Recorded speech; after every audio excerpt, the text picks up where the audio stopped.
Old Vic New Voices is an emerging talent arm of the Old Vic Theatre in London. We're a collective of actors, writers, directors, and producers at various stages in their careers, very mostly emerging talent. And we came up to the farm with this project called Found Spaces. In London, we have this wonderful space called the Old Vic Tunnels, where we do a lot of immersive events, and we've done play readings and all these very kind of fantastical things. Similarly, here, we wanted to do something that allowed our network members to do something a little out of the ordinary, not just in rehearsal rooms and so on. So what we did was we took two plays, one I Want to Destroy You by Joshua Conkle and the other The Rules by Deepika Gua, both up here for a weekend of play development. My name is Joshua Conkle, and I wrote a play called I Want to Destroy You that's a dark romantic comedy about gay sidekicks, and it takes place over the course of one day and 6 New Yorkers who sort of have their lives changed irrevocably in these sort of surprising ways. It's a play that Josh has been working on for about a year now and has done sort of 4 readings of in New York.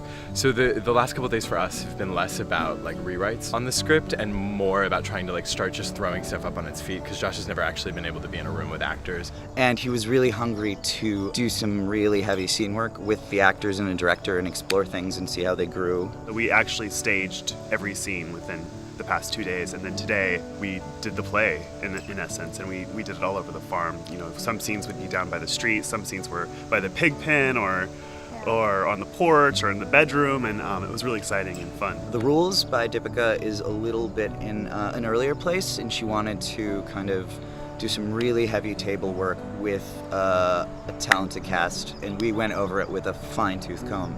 The Rules is a play about 3 women and 1 man who is an arch seducer, and it's about 3 women and their attitudes towards marriage and how this man, who closely resembles a satanic figure, unravels who they think they are and how they then plot their revenge.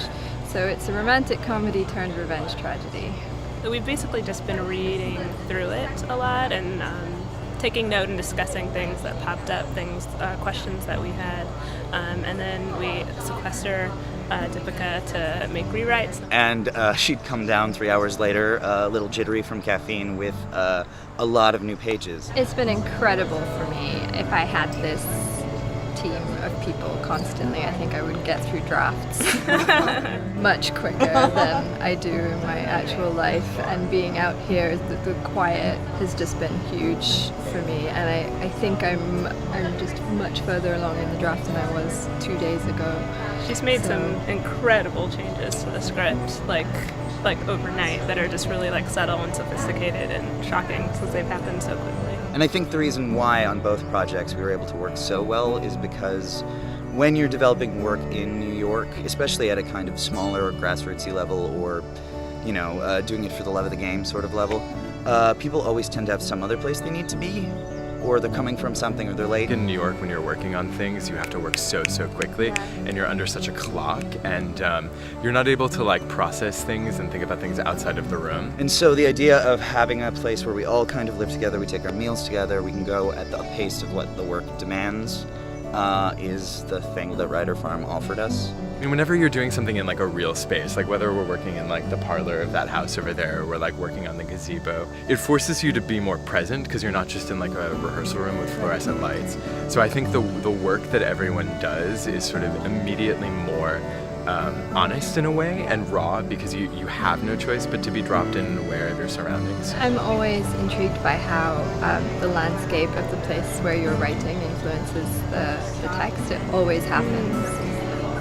So there are things that the actors have been doing that have been cropping up, as well as like being out here, things that have made their way into the script in terms of the landscape, and how it feels to me on the page, which has been really special.